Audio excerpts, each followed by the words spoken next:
Good evening. It's 8 o'clock in Yerushalayim. This is WebYeshiva.org, and it's time to begin our regular halacha shir. We're talking about astrology, and what we've seen up till this point are divergent approaches of the great poskim, those who were astrologers, those who were strongly opposed to the silliness of astrology, and those who found a middle path, accepting some and rejecting other elements of astrology.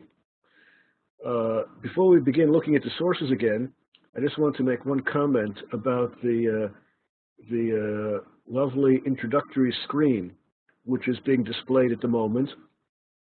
I don't know who designed it, someone in WebYeshiva.org obviously, but it says Astrology by Rabbi David Fink, that's me. And behind it is an image of the zodiac. Now, I've been looking at this image of the zodiac, which appears on the screen regularly at the beginning of our shiurim, and I have a comment about it before we actually look at our sources. One of the great historians of religion in the 20th century was Erwin Goodenough. He wrote prodigiously on the history of what he called early Judaism or Hellenistic Judaism, the history of the Jews back in the days of the Mishnah and Gemara. And he was largely an art historian, but largely what interested him was the artwork, which has been found in old synagogues, which archaeologists have discovered from the Mishnaic period and various other sources of artwork from the Hellenistic period.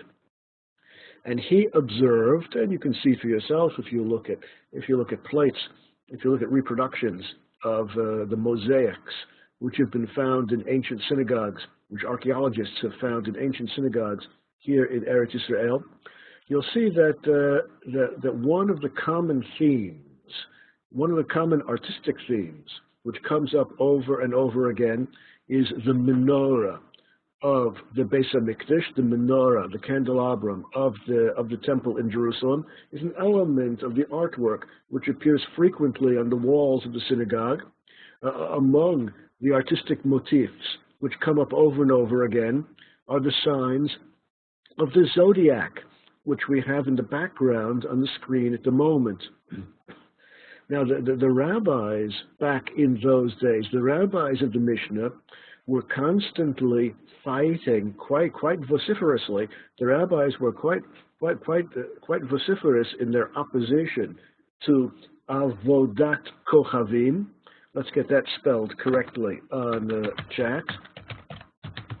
The rabbis were constantly fighting against avodat kochavim, idolatry, but specifically the service of the stars, serving the stars, venerating the stars, praying to the stars, the specific form of idolatry which the rabbis were fighting against so vociferously back in the days of the Mishnah was an astrologically rooted idolatry, where in Hellenistic Palestine, the veneration of the stars, service of the stars, praying to the stars, offerings to the stars, and so forth and so on was quite common among the idolaters back in those days.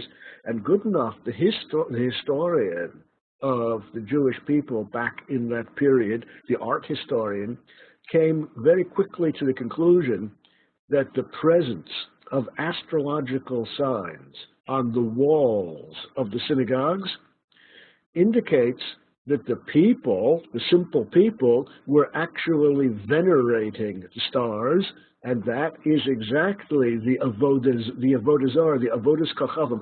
That is exactly the idolatry that the rabbis were fighting against so vociferously. But in the synagogues, the Jews, according to Goodenough anyway, were actually venerating the stars. He draws that conclusion from the fact that the signs of the zodiac appear frequently as an artistic motif in the synagogues back in those days. Now, I remember once when I was a young whippersnapper, just whipping and snapping all over town. Well, once when I was a young whippersnapper, I went to visit a friend of mine who was a Talmud, a student in Yeshiva University in New York City. Now, you've probably never heard of Yeshiva University, but it's a big Torah observant university which has a large yeshiva component to it, in addition to being a regular yeshiva. And my friend who I was going to visit was studying in the yeshiva division, and I went to meet him there. He gave me instructions how to find the place. And I come to this building. It's a big red stone building. I go in, and this is the yeshiva building. And I'm a few minutes early, and we're going to meet in the entrance room, the entrance corridor of the yeshiva building. We're going to meet at a certain time. I'm a few minutes early, so I'm standing there waiting for him to show up at the designated meeting point. While I'm waiting for him in the entrance hall of the yeshiva building at Yeshiva University, my eyes fall upon the floor. I look upon the floor upon which I'm standing, and the huge room, the entrance hall in which I'm standing is a very large entrance hall, and embedded in the floor is a huge bronze zodiac, around 3 meters in diameter, absolutely huge bronze zodiac inlaid into the marble of the floor in the entrance hall of the Yeshiva division of Yeshiva University. And I look around, and it all looks correct. The signs of the zodiac are all correctly indicated in the correct order. And I say to myself, wow, if this entrance hall to the yeshiva is ever excavated by archaeologists in some time in the distant future, a future disciple of Goodenough is going to come to the conclusion that in this institution, in this rabbinical seminary, where the signs of the zodiac are embedded in the floor, inlaid in the floor of the entrance hall, the rabbinical students in this yeshiva must be studying the signs of the zodiac, because the service of the stars must be their primary interest and their primary religious directive. So I did a little bit of an experiment, and just standing there waiting for my friends to show up, I stopped a few random yeshiva students as they were walking through the entrance hall, and I said, "Hey, wait 1 moment. Can I ask you a question? Look at the artistic design in the floor. Those are the signs of the zodiac, right?" And some of the yeshiva students said, "Oh, really? That's a zodiac? I never knew what it's called." Some of the yeshiva students said, "Oh, yeah, right, that's a zodiac. I know that." And the ones who knew that it is a zodiac, I asked them, "Could you please name the signs of the zodiac clockwise beginning here?" And not a single one of the students, well, some of the students didn't even know it's a zodiac. Those who did know that they're looking at the signs of the zodiac were unable to name more than 1 or 2 of the signs, which leads me to the conclusion that the zodiac embedded, inlaid in the floor of the entrance hall to the yeshiva building in Yeshiva University is an artistic motif having nothing to do with the subject of study in that particular institution. And it seems to me perfectly clear, it seems to me perfectly obvious that exactly the same conclusion could be made about the artistic motif of the zodiac, which appears on the walls of the ancient synagogues in Eretz Yisrael from the Hellenistic period. Yeah, just because there's an artistic motif on the walls of a building does not necessarily mean that that is what the people in that building are worshiping. This, after all, is very different from a medieval church. The same art historian knew all about medieval and modern churches. And in medieval and modern churches, of course, the objects of veneration are indeed depicted on the walls of the church. He just assumed, for some reason not entirely clear to me, that the same was true in antiquity, therefore leading him to the conclusion that the Jews in the Hellenistic Eretz Yisrael were actually worshiping the stars. Well, I suppose there were some idolaters back then, but surely not among the Jews who were regularly attending the synagogue. So that's just a thought I had, looking at the artistic motif on the screen before us. It is a lovely artistic motif, but does not necessarily prove that the subject matter of this series of classes is how to worship the stars. Let's take a look at our sources. If I can get them on the screen, to fit them to the screen nicely. There we go. I want to try to begin pulling together all of the various approaches. I want to begin tying this all together with some overview of everything together. And the first source I want to look at in order to help us get an approach in tying all the material together is the Sheilot Tshuvot WebYeshiva Yam. The tshuva we're about to look at, the text we're about to look at, was written by Rav Yaakov Moshe Hillel. Rav Yaakov Moshe Hillel is the Rosh Yeshiva today in Ahavat Shalom. Let's get the name of his yeshiva on chat. This is the name of his yeshiva, Ahavat Shalom, here in Yerushalayim. If you're familiar with Yerushalayim, if you stand on Rehov Strauss near Kikar Shabbat, and you look down behind the street, you'll see a huge yeshiva just near the corner of Mea Sha'arim and Rehov Strauss. It's not very visible from the street. You have to make an effort to look. There's down below the street level, behind the street. It's a huge yeshiva. The Rosh Yeshiva there is Rav Yaakov Moshe Hillel, whose writings we're about to look at. The reason I selected him is because in Eretz Yisrael today, in the world today, he is, if not the leading Kabbalist in the world today, surely on anyone's short list of leading Kabbalists. The yeshiva where he is, the Rosh Yeshiva, is not your ordinary yeshiva where the Talmidim spend most of their time studying Gemara and the literature which flows out of the Gemara. His is a Kabbalistic yeshiva where the Talmidim spend most of their time delving into Kabbalistic texts. He is one of the leading Kabbalists of modern times.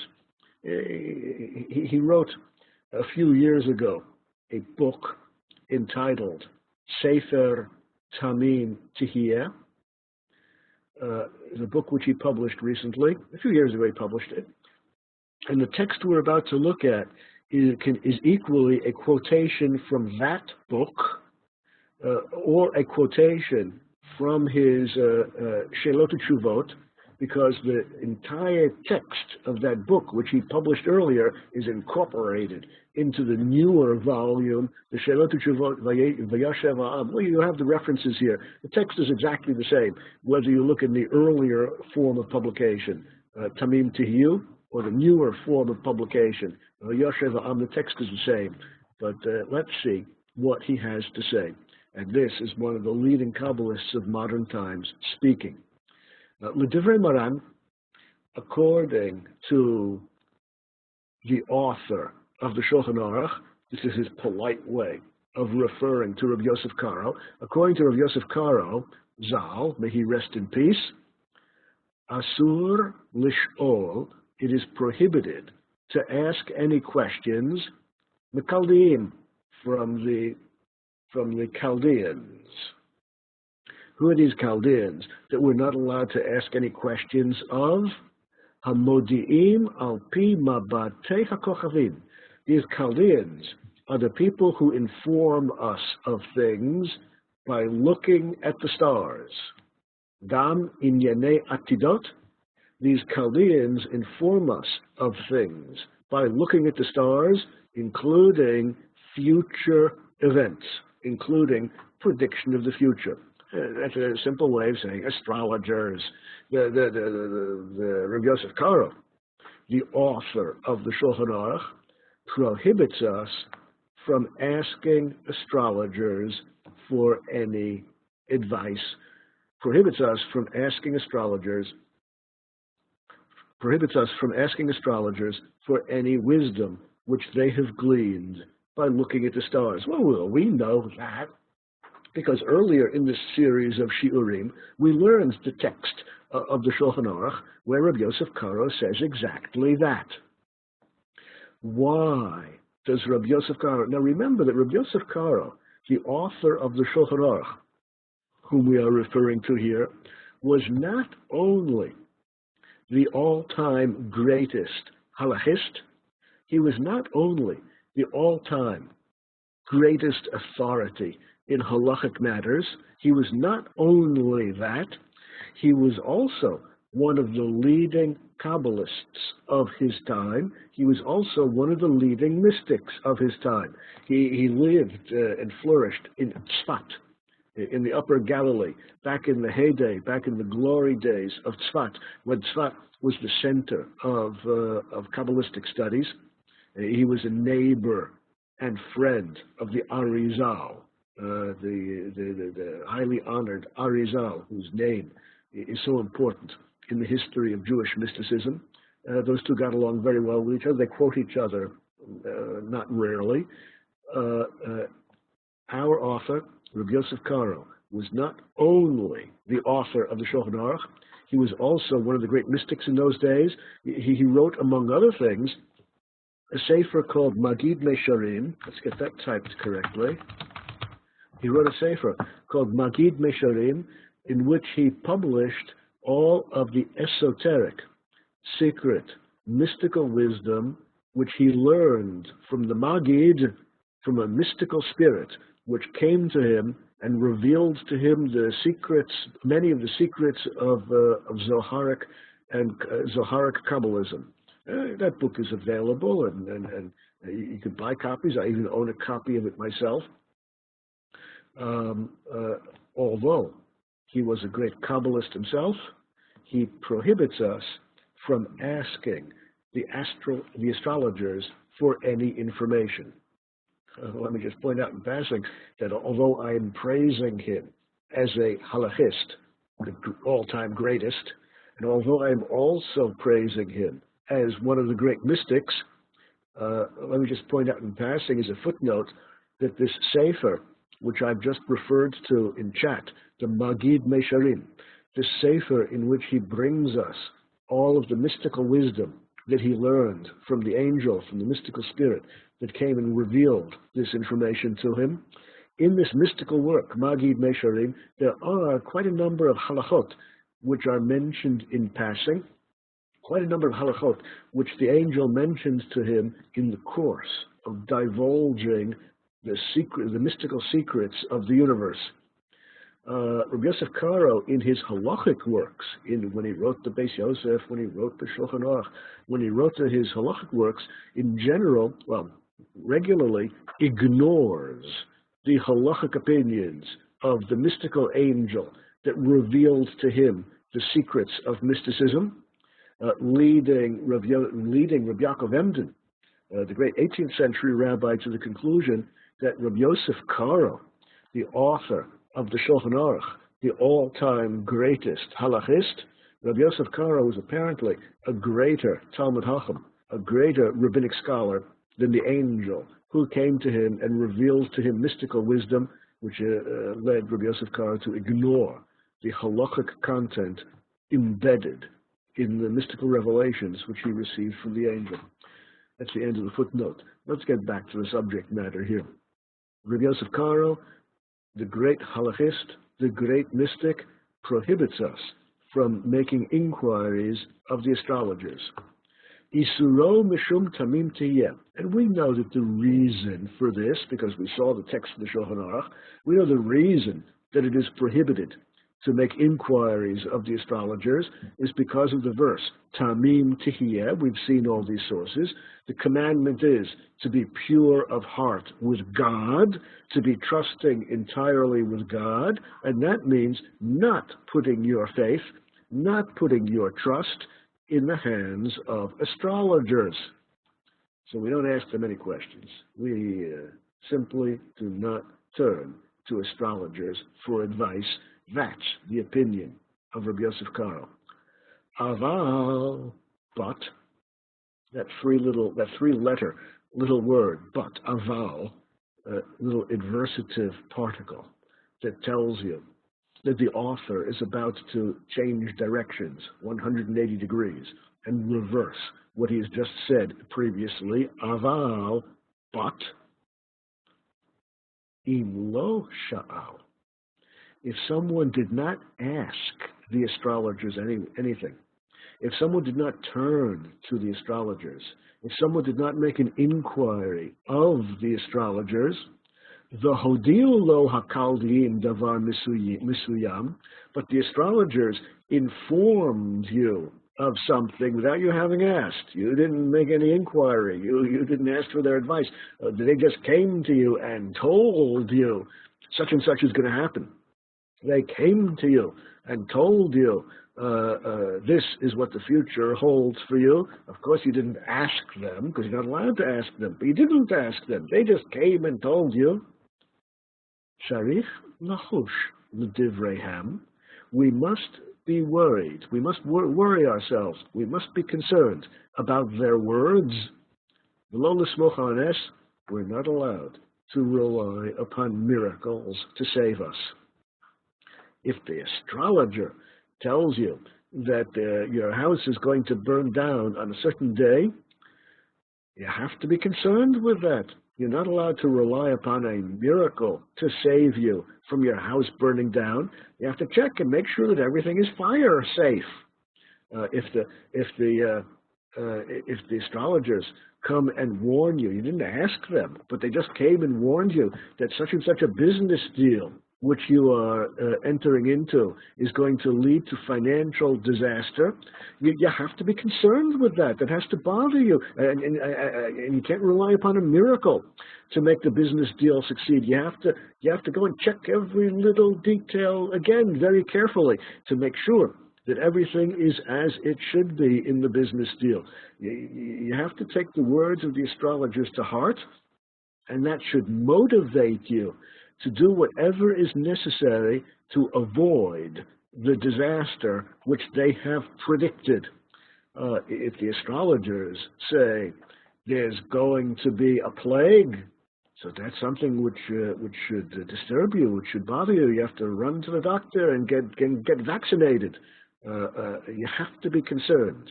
You have to deal with the predictions of the astrologers as long as it's their predictions which they brought to us without us first having gone to them to ask for their advice. Mahu lachush, what's it mean that we have to be concerned? What exactly is it that we have to do or not do if the astrologers let fall upon us one of their predictions? The Kosher Ramban, the Ramban, who himself was a great mystic and who himself was a great halachist, the Ramban wrote, Im hodiu lo yom o sha'a kasha, if the astrologers told you, without your having asked them, they told you that such and such a day is going to be bad for you, or such and such an hour is going to be bad for you, Yishmor menu, you should guard yourself when that day comes. You should guard yourself when that hour comes. If they say that such and such an hour is bad for you, and you're going to be driving from one city to another on your way to work, on your way back home, whatever it is, during the hour when the astrologers warned you that you're in for trouble, you have to drive with exquisite care. You have to, normally you make sure your seatbelt is tied, but that's not enough just to put on your seatbelt. You must drive with exquisite care when during the hour when the astrologers predicted disaster for you. Well, that means, of course, you don't avoid going into the business deal. You don't stay outside of your house, which might burn down. You don't avoid driving. You go through with the business deal, but with exquisite care. You stay in your house, but with exquisite care. You make sure that there's no fire hazard. You drive during that hour, drive home, drive to work, wherever it is you're scheduled to drive, but with exquisite care. Of course, you have to be careful. V'im hodiu lo gzeira ra'a, If they informed you not about a specific day or a specific hour, which is going to be bad for you, they informed you instead of some bad event which is going to occur. They didn't tell you when. They didn't tell you what day. They didn't tell you what hour. But something bad is going to happen. You're going to get sick. There's a plague coming, and you're going to get cholera or whatever plague is coming next. Well, if they predict some event which is going to happen, a bad event, marbeh b'tfilot, you should pray a lot to God. You should do a lot of mitzvahs. You should pray, you should daven, and you should do a lot of mitzvahs, levatel hagezera, in order to have an influence upon the heavenly order, thereby canceling, thereby causing the heavenly order to retract the bad decree which has been issued against you. If the astrologers tell you that such and such a bad event will befall you, don't know when, don't know where, but this is the bad event, this is the bad result which is going to fall upon you, well, you have to be concerned. What should you do? Torah and mitzvahs, prayer and mitzvahs. And then, if you have enough zchuyot, if you can garner enough merit through your prayers and through your fulfillment of mitzvahs, you can hope l'shanot hamazal. You can hope that the merit which you gain through Torah and mitzvahs will change the bad decree which the astrologers saw in the skies against you, and all will be well. Now, notice in passing that one of the things that you can do in order to alter the bad result, which is predicted by the stars, one of the things you can do is to pray. One of the things you can do is to pray. And here, the effect of the prayer, the way prayer works, is itself subject to a big machlokas, a big disagreement among the poskim out there. Well, let's think for a moment. As far as the other element, as far as the other component of what you're supposed to do to help yourself is concerned, that is, mitzvahs, the fulfillment of mitzvahs, give, charity, study, Torah, help your neighbors, to do all. The mitzvah, Torah is chock full of mitzvahs. Choose mitzvahs and go ahead and do them. The reason performance of mitzvahs help you when there has been a prediction of disaster by the astrologers, the reason performance of mitzvahs helps you is because the more mitzvahs you perform, charity, study Torah, and so forth and so on, the more mitzvahs you perform, the more you change yourself, you become a better person, and by changing yourself and becoming a better person, you are no longer the person upon whom that disaster was supposed to fall, and that's how you can save yourself. Make yourself a better person, a different person, a better person by doing Torah and mitzvahs. And then you will be due a reward from the heavens and not a disaster from the heavens. Now, what about tefillah? What about prayer? Here, the great rabbis are in disagreement. Most of the great rabbis are of the opinion that the way prayer works is prayer has an impact on HaKadosh Baruch Hu.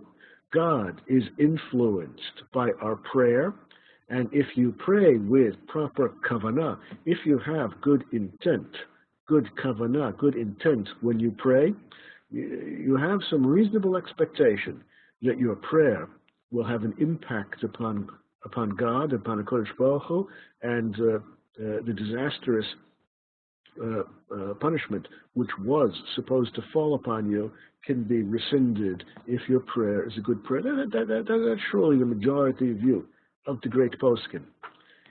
Some of the great rabbis, on the other hand, understand the workings of prayer as being identical with the workings of any other mitzvah. After all, prayer is one of the 613 commandments of the Torah, and therefore some of the great poskim don't understand the mechanics of prayer as being different from the mechanics of all the other commandments, but they understand it all being the same.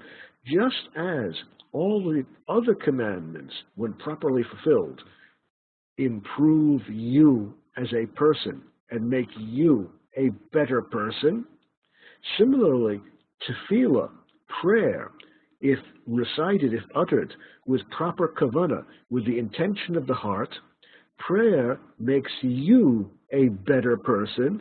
Prayer impacts upon the person who prays.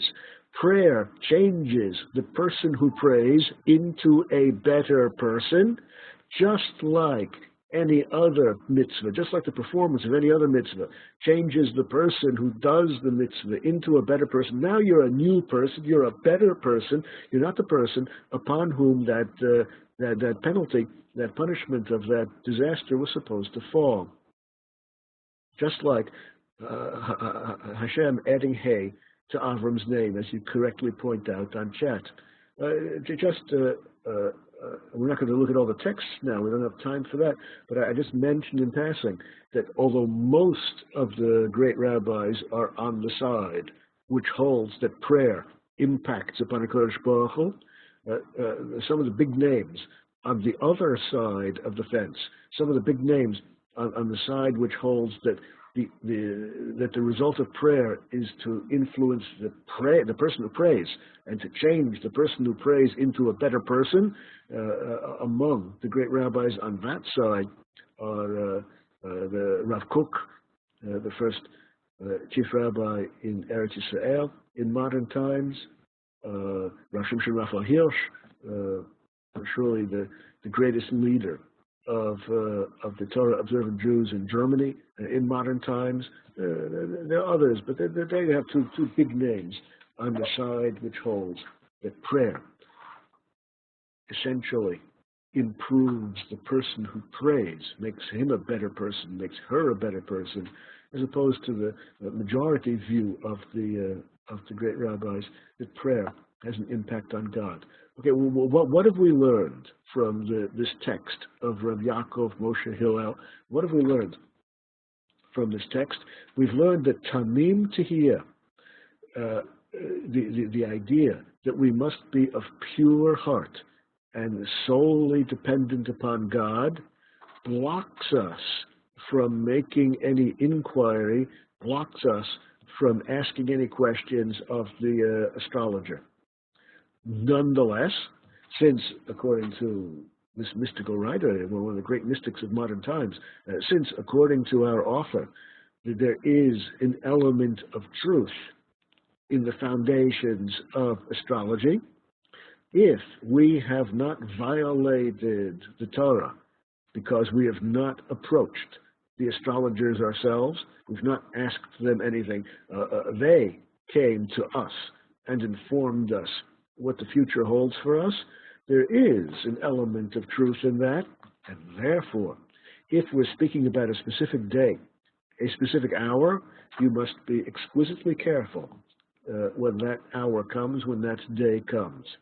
If they are not predicting disaster at a specific day or a specific hour, just a specific event, but they don't tell you when it's going to happen, then all you can do is make yourself a better person through performance of mitzvahs and through prayer. That's the approach of Rav Yaakov Moshe Hillel. Let's go one step further. I want to look at the Divrei Torah. The text we're going to look at, the name of the Sefer is Divrei Torah. The name of the author is Shapira. But if you talk about the opinions of Rav Shapira, very few people will know who you are talking about. In the yeshiva world today, he's called the Munkacher Rebbe. He was the Rebbe of Munkach in Hungary back in the early part of the end of the 19th, beginning of the 20th century. He assumes in his writing that we are familiar with a few texts First, we're going to look at a few texts that he assumes familiarity with, and then we'll see what he actually wrote. So the texts which we have on the screen now are not actually taken from the Sefer Divrei Torah. These are the sources which he assumes you are familiar with. So let's get familiar with the sources, and then we'll see what he has to say about it. First, he quotes the Shulchan Aruch. Shulchan Aruch says as follows. These are the words of the Shulchan Aruch. K'tiv, it is written in the Torah, B'chol drachei chadayim.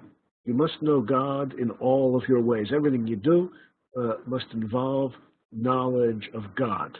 What does that mean? Amru Chachamim, the rabbis of the Mishnah and Gemara explained, Kol ma'asecha yihi l'shem shamayim. Everything you do in life must be l'shem shamayim. Everything you do in life must be for the sake of heaven. Everything you do in life must be oriented to the spiritual goal of serving God. She'afilu devarim shel reshus. Even things which are not religious events, even things which are optional and apparently have no obvious spiritual or religious content to them, even simple actions, kagon, for example, eating, drinking, walking along, sitting, standing up, sexual intercourse, conversations, kol tzorchei gufcha, everything that you do which is fulfilling a bodily need. All of these are simple, everyday, mundane, earthly activities, no particular spiritual dimension to them. But when you perform any of these actions, whether it's a simple conversation with your friend or eating or drinking or whatever it is, whenever you are engaged in any of these simple events, simple activities, you should have in mind that what you are doing is for the service of the Creator, part of a religious exercise to rise on to raise your level of spirituality. At least have in mind that whatever you are doing is going to lead to a spiritual result. How is that possible? How is that possible to spiritualize ordinary, simple events like walking, sitting down, standing up, eating and drinking? Shulchan Aruch explains, if you are thirsty and hungry, if you're thirsty, you're hungry, if you eat for your own pleasure, if you eat for your own enjoyment, mishubach, there's nothing praiseworthy about that. Someone who's hungry and eats to satisfy his hunger, it's a normal human event, nothing particularly praiseworthy, nothing particularly commendable about that. Ella, yitkaven sheyochal v'yeshteh kafi chiyuto.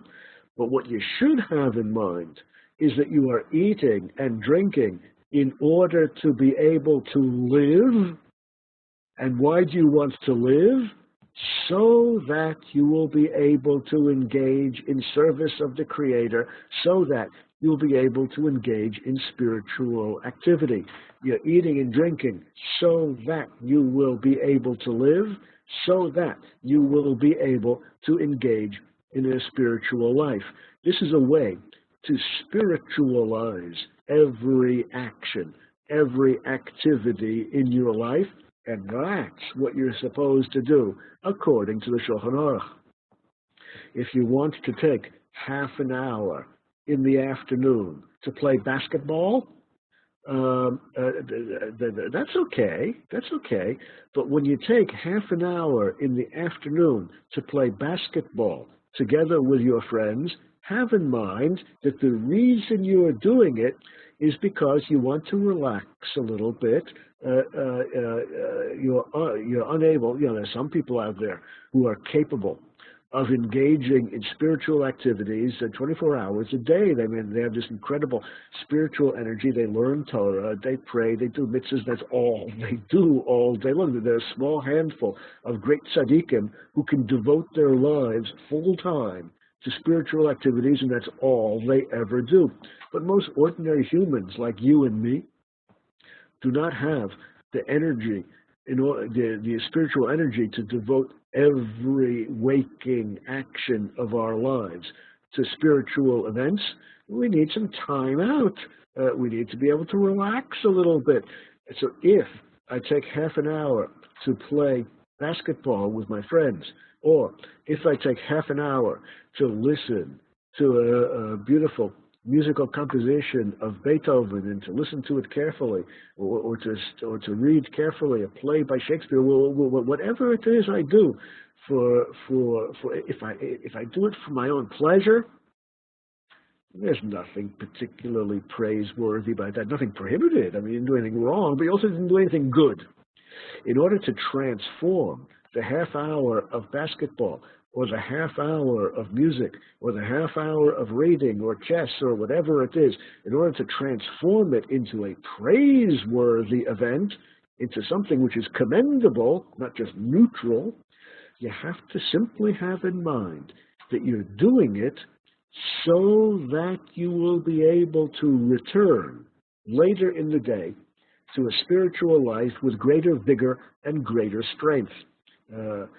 If I'm a more or less full-time learner of Torah, that's what I do. I mean, I personally am engaged in the study of Torah more or less all day. But my mind is such, I'm not one of the great rabbinic scholars of modern times who are able to devote every waking moment to the study of Torah and they don't do anything else. I need some time out in the course of the day. If I have in mind that I am relaxing in the course of the day so that I can return to the study of Torah, the performance of mitzvahs, so that I can return to the spiritual endeavors with greater vigor and greater strength later on, then I have elevated the basketball or whatever it is I'm doing to relax, and I've elevated it to being part of my spiritual life. That's what the Shulchan Aruch says everyone should do regarding every activity. Someone who jogs or swims or whatever the exercise, whatever your exercise routine is, as someone who does it because he or she feels better, because he or she is healthier, oh, well, that's okay. There's nothing wrong with that. But exactly the same exercise, whether it's jogging or swimming, whatever it is, exactly the same exercise can be elevated to a spiritual level if you have in mind that you're doing it not only because it makes you feel better, not only because it makes you healthier, but because it will enable you to be stronger and more vigorous in the pursuit of Torah and mitzvahs. You have succeeded in transforming the active exercise from something which is neutral from the spiritual point of view into something which is mishubach, praiseworthy and commendable from the spiritual point of view. And then that's clearly what you should be doing. That's what the Shulchan Aruch says. Let's go one step further. Shulchan Aruch also says, and we're not yet ready for the Divrei Torah of the Munkatcher Rebbe. Here's another passage in the Shulchan Aruch which he assumes you are familiar with. Yesh Omrim, it says in the Shulchan Aruch, some people say, and this is exactly the opinion of the Ramah, Rav Moshe Isserles, the great Ashkenaz commentator on the Shulchan Aruch. Yesh Omrim, some people say, Shekol makom she'adam holech l'schora, any place, any time, when a man is traveling, a man in the general sense, a man or a woman is traveling for business, when you go traveling for business, l'rot pnei chavero, or you go traveling somewhere to meet a friend, chashuv hakol, everything is considered, all this is considered dvar mitzvah. All of this is considered a mitzvah purpose. Let's understand what the Shulchan Aruch is talking about. The context is as follows. If you want to go on a sea voyage, a cruise, you want to go on a cruise, it says in the Mishnah that you have to schedule the beginning of the cruise in the beginning of the week, Sunday, Monday, Tuesday, Wednesday, not Thursday, Friday. The beginning of a cruise on a sea voyage should not, the beginning of the cruise should not be scheduled for the end of the week, should be scheduled for the beginning of the week. The reason for this has nothing to do with astrology. The reason for this has to do with the simple fact that many people experience nausea at the beginning of a sea voyage. People vomit a lot at the beginning of sea voyages. I myself once traveled from Europe to North America by sea, and then the first day was not pleasant. After the first day, you acquire your sea legs, and then you feel fine, assuming that the weather's okay. But at the beginning of the sea voyage, a lot of people feel nauseous. They vomit a lot, and we don't want that to happen on Shabbos. Since Shabbos is a day of oneg, a day you're supposed to enjoy, not a day that you're supposed to be in misery because you're vomiting. Therefore, the Mishnah says, if you're going on a sea voyage, schedule the beginning of the sea voyage for the beginning of the week. By the time Shabbos comes, you'll feel okay again, and you'll be able to enjoy Shabbos. If you think about it for a moment, this is going to open up the question of someone who has elective surgery. Sometimes surgery is an emergency, like you have to have the surgery now. Well, if it's an emergency surgical procedure, of course you have to do it whenever you have to do it. But elective surgery, many people absolutely and definitively require surgery. There's no particular rush. It doesn't have to be done now. It doesn't have to be done this week. As long as it's done soon, you'll be okay. But the surgery has to be done soon, in the next few weeks, in the next month or so. You have time to schedule when the surgery is going to take place. If we're talking about a procedure where after the surgery you are going to feel miserable for a few days until you recover after the surgery, this opens the question whether this in concept is the same as a sea voyage. And indeed, most of the modern poskim say in concept it's all the same. Given a choice, if you are able to schedule optional surgery, of course you want to schedule it for the beginning of the week rather than the end of the week, so that by the time Shabbos comes, you'll be feeling better again, and you'll be able to enjoy Shabbos.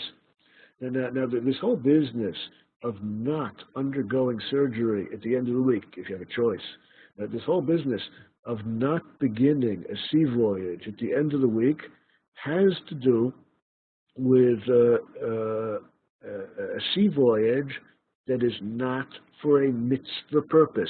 If you're going on a sea voyage just for a vacation, just for a holiday, just for, as Israelis say, for kef, for fun, because you're going to enjoy it, well, if you're going on a sea voyage because you just want to enjoy a sea voyage, schedule for the beginning of the week. You begin the voyage at the beginning of the week, so when Shabbos comes, all will be well. If, however, you're going on a sea voyage for a mitzvah purpose, you're traveling somewhere by sea so that you can study Torah or do a mitzvah. If you're going for a mitzvah purpose, well, the mitzvah purpose is so important that it's okay to begin the journey at the end of the week. That's what the Shulchan Aruch says. Now, further, the Shulchan Aruch says in the passage we just looked at that travel for schora, travel for a merchant who's engaged in his business, travel in order to maintain your livelihood, to maintain your income that you need to support yourself and your family, that's considered a mitzvah endeavor, and it's okay to begin the sea voyage at the end of the week. Similarly, if the sea voyage is kedei lirot pnei chavero, you're going to meet a friend, the idea of maintaining a friendship is also a mitzvah ideal, and therefore, if you're going to traveling somewhere by sea to maintain a friendship with someone, to meet your friend, or you're going for your livelihood, for your business, these are considered mitzvah endeavors, and it's okay to begin the trip at the end of the week. Eino chashuv devar harishus, meeting with a friend to maintain a friendship, or engaging in your business affairs to earn livelihood for yourself and support yourself and your family. These are not called rishus, optional, non-mitzvah, non-spiritual activities.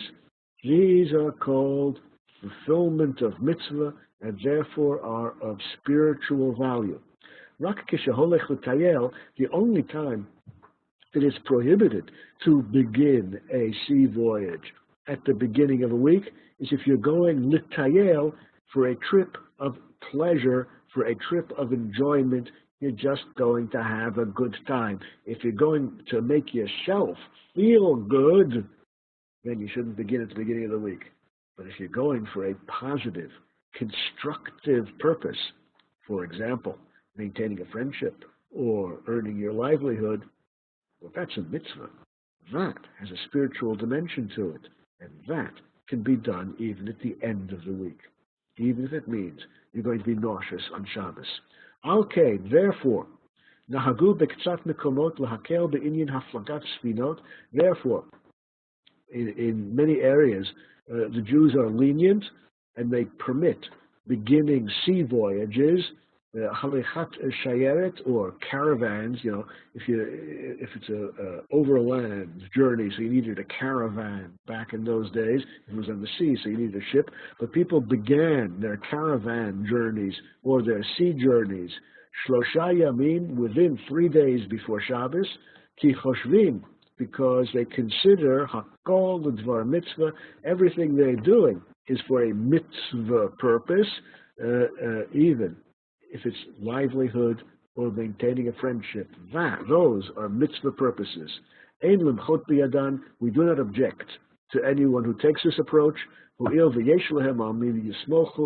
is an approach which has a valid basis to it, and therefore we have no objection to people taking the approach according to which one can spiritualize ordinary, mundane, everyday activities like maintaining a friendship or engaging in business affairs. One can spiritualize these activities simply by having in mind that you're doing it in order to be able to rise on the ladder of spirituality. Okay, now our author, the Divrei Torah, the Munkatcher Divrei Torah, assumes that you are familiar with these two passages in the Shulchan Aruch. Now, let's see what he has to say. These are now the words of the Munkatcher Rebbe. These are now the words of the Divrei Torah. Al Pizeh, Katav b'Divrei Torah, he writes in his book, the Divrei Torah, the following conclusion. Zel Lashono, these are the words of the Munkatcher Rebbe based on these sources which he presumes you are familiar with. He says, Hasam Orchotav, anyone who orients his ways, anyone who directs his path, the Oser al Pi HaMevuah b'Shulchan Aruch, and follows the advice of the Shulchan Aruch, namely, to spiritualize mundane, everyday events, anyone who does what the Shulchan Aruch recommended, Nimtza kol drachav ledvar mitzvahs tamid. Such a person will 24 hours a day be engaged in the pursuit of mitzvahs, because this is a person for whom everything he does, everything she does, is going to be oriented towards a spiritual goal, and that's all you need to spiritualize whatever you are doing in your life. Okay, therefore,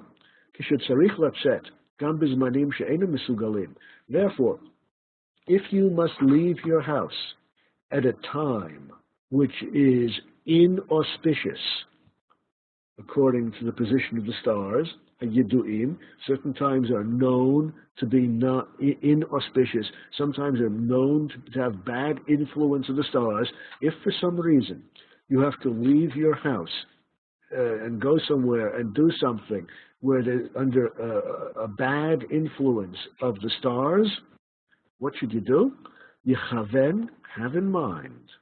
L'dvar mitzvah, have in mind that what you're doing is for a mitzvah purpose.